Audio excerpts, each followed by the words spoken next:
So yun po guys, ayan, magandang araw po sa lahat. So another topic po yung pag-uusapan po natin sa video po na ito. Mula po ito sa naging upload po ni Krishna or sa vlog po niya, kung saan nga po is talagang sinimulan na po ang paggawa ng kanyang pinapangarap nga po na farmhouse. At gusto ko lamang pong i-congratulate si Krishna kasi nga po talagang unti-unti na pong natutupad ang mga pangarap po niya sa buhay. At ito nga po isa sa pangarap po niya, makapagpatayo ng bahay or farmhouse ay nasimulan na nga po. So para sa ating mga viewers, sobra po tayong natutuwa sa achievement na ito po ni Krishna.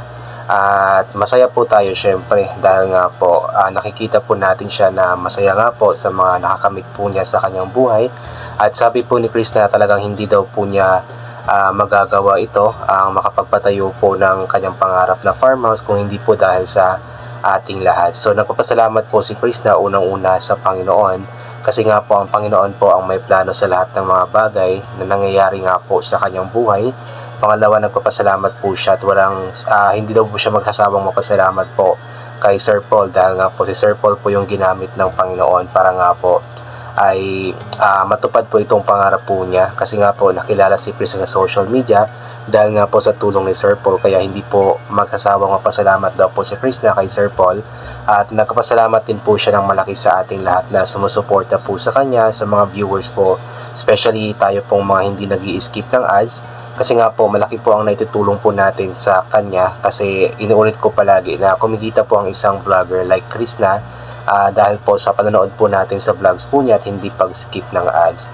At para sa atin, kahit wala man po tayong financial na maitulong or naitulong po sa kanya, yung simpleng panonood po natin ng vlogs po niya at hindi pag-skip ng ads po nito is malaking tulong na po ito sa kanya. At dahil nga po sa ginagawa po natin na suporta sa kanya, at ito na nga po ay nasimulan na nga po ang kanyang pangarap nga po na farmhouse. So nakaka-excite lamang po ang mga pangyayari sa buhay ni Krishna, di ba?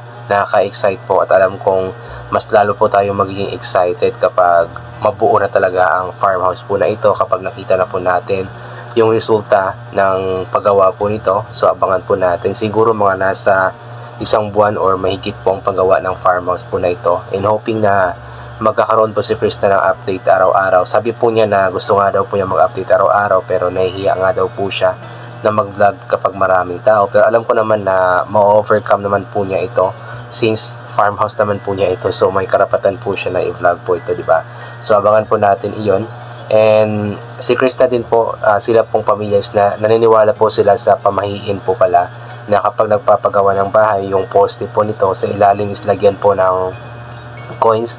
At yun nga po ang ginawa ni Krishna, naglagay nga po siya ng coins. At may nabanggit pa siya na padugo, yung pagkakatay daw po ng kambing. Hindi ko alam kung ginawa po nila iyon or baka yung coins lamang po ang kanilang ginawa. So okay lang po yung ganoon. Hindi naman kumbaga wala namang mawawala din po kung gagawin po nila ang pamahiin po na iyon.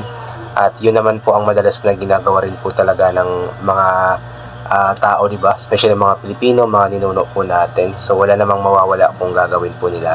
Kaya abangan po natin ang paggawa sa bahay po na ito. At inulit ko nga po, congratulate ko po si Krishna dahil nga po sa isa sa pangarap po niya ang unti-unti na nga pong natutupad. At sobrang deserve po niya ito. Sobrang deserve po niya na magkaroon po ng farmhouse. Sobrang deserve po niya na matupad po ang kanyang pangarap dahil nga po sa kanyang sipag, sa tiyaga po niya, sa kanyang sakripisyo, sa kanyang napakabuting puso sa pagtulong po sa ibang mga tao, especially po sa kanyang pamilya. So sobrang deserve po niya ito. Kumbaga ang lahat po ng sipag, ang lahat po ng sakripisyo na kanyang ginawa is ito na nga po yung bunga po nito. So hoping na itong farmhouse po na ito is matapos po siya bago ang kanyang birthday, kasi yun po ang wish ni Krishna, na matapos po ang farmhouse po niya bago ang birthday po niya, para doon na nga po siya magsisimula or mag-celebrate po ng kanyang ika-22nd na birthday. So abangan po natin iyon. And ngayon pa lamang po ay batiin na po natin ang advance happy birthday si Krishna.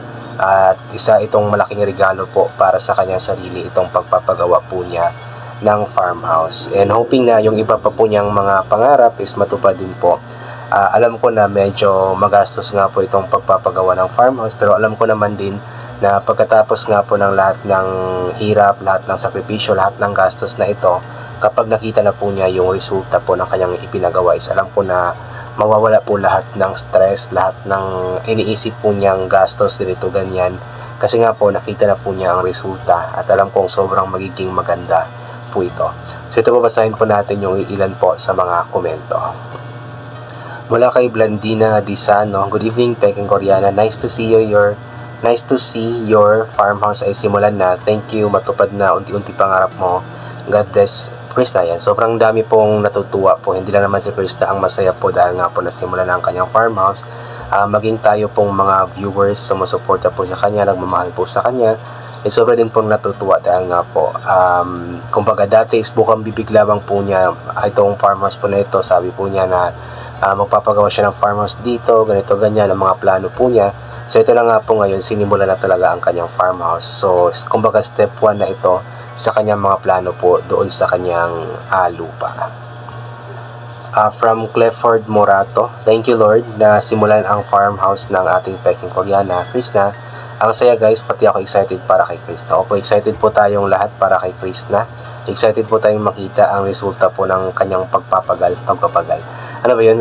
Yung resulta ng kanyang pagsisikap, pagkasakripisyo, yung resulta sa kanyang pagsisipag sa pag-vlog. So makikita na po natin, kaya sobrang excited na po tayong lahat. Lucita Soto, salamat sa Diyos sa umpisan na ang munting tahanan ng prinsesa at nakita ko sa aura ni Peking Koreana na sobrang saya niya. Poste pa lang ang tayo pero andun excitement niya. Good luck, Beato, huwag kang mag-alala. Marami kami nagmamahal sa'yo at handang sumusuporta sa'yo. Paulit-ulit ko pinapanood ang vlog mo. Opo naman, kitang-kita naman sa mukha ni Chris yung excitement talaga. Sobrang excited siya na ilagay po yung mga coins doon sa poste po na ginagawa po ng kanyang mga panday. So, syempre, sino ba namang hindi may excite, diba? Yung matagal mo nang pinapangarap. Eto na nga po ngayon, nasa step 1 ka na. Nasa first day na ng paggawa, diba? So, sobrang saya talaga ni Chris na. From Elise, congratulations pretty Krista sa farmhouse mo. Support lang kami lagi sa pag-vlog mo. Nandito lang kami lagi para mag-supportahan ka. Palagi stay safe, pretty Krista, at sa pamilya mo, God bless you. Oo naman po, always naman po tayong andito na susuporta sa kanya. Dapat mas supportahan po natin siya ngayon kasi nga po, medyo malaki po yung gastos po niya sa kanyang farmhouse at parang nagkautang pa nga po siya. Kaya kung pansin niyo po is talagang nagsisipag po si Krista ngayon sa pag-upload araw-araw. Kung walang upload, may live. So, ginagawa po niya yun para kahit paano is kumbaga magkaroon po ng kita na may bayad sa utang or magamit po pandagdag sa pinapagawa po niyang farmhouse. Kaya dapat mas lalo po natin siyang suportahan po ngayon. Mula kay Christy Lostina, ayan. Congratulations dahil Krista, salamat sa Diyos at masisimulan ang farmhouse mo. Masaya kami para sa iyo at unti-unti mo nang natutupad mga pangarap mo sa buhay. O nga po, napakabuti po ng Diyos, no? Sino ba naman mag-aakala na yung mga pangarap ni Krista is unti-unti nga pong matutupad. Kaya malaki talaga ang pasasalamat ni Krista sa Panginoon at kay Sir Paul na ginamit nga po ng Panginoon. From Marlita Maala, good evening Krista, salamat sa gabay ni Lord sa iyo at makakamit mo pa isa-isa ang pangarap sa buhay. Kapit ka lang kay Lord at lagi mapasalamat at ganoon din kay Sir Paul Gabe. So po lagi naman po siya nagpapasalamat sa Panginoon at kay Sir Paul po. Talagang hindi daw po siya magsasawa na magpasalamat sa mga naging dahilan kung bakit nga ba unti-unti na po niya nakakamit ang mga pangarap po niya sa buhay. From Nenet O, ayan. Congrats sa pinagagawa mong bahay. God bless you at family mo. At God bless sa lahat ng mga pangarap mo sa buhay. Makukuha mo yan. Just focus sa lahat ng dreams mo. Stay humble. Always love ka namin. Opo, alam ko makukuha po or maaabot talaga ni Krista lahat ng mga pangarap po niya sa buhay. Ito nga pong farmhouse, diba? Sino ba mag-aakala na makapagawa po siya ng farmhouse, diba? So talagang napakabuti ng Panginoon kasi nga po unti-unti po niyang tinutupad ang mga pangarap po ni Krista. Cherilyn Manara, good evening Big Chris, na unti-unti nang matutupad mga pangarap mo. Be humble lang palagi at lagi magdasal, wish come true baby loves Krista. Lagi mo din ingatan ang kalusugan mo.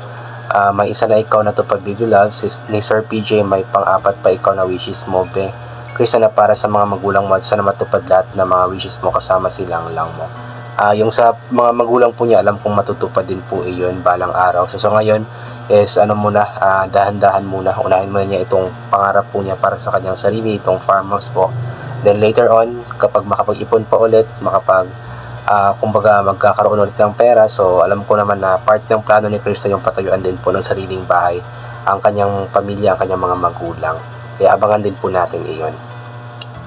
From Lola Move, ayan, good evening Krishna, congrats at marami ka nang nagagawang project yan sa farm mo. Nawa matutupad lahat ng mga pangarap mo, laban lang palagi. Andito lang kami mga supporters mo. Ingat. Oo nga po napakaganda ng po ng farmhouse po niya. May mga hayop na siya, nagtatanim na rin po siya ng mga halaman po niya. Then ito na nga po, sinisimulan na nga po ang kanyang farmhouse. Kaya abangan po natin. Alam ko sobrang magiging maganda po ang magiging farmhouse po niya balang araw.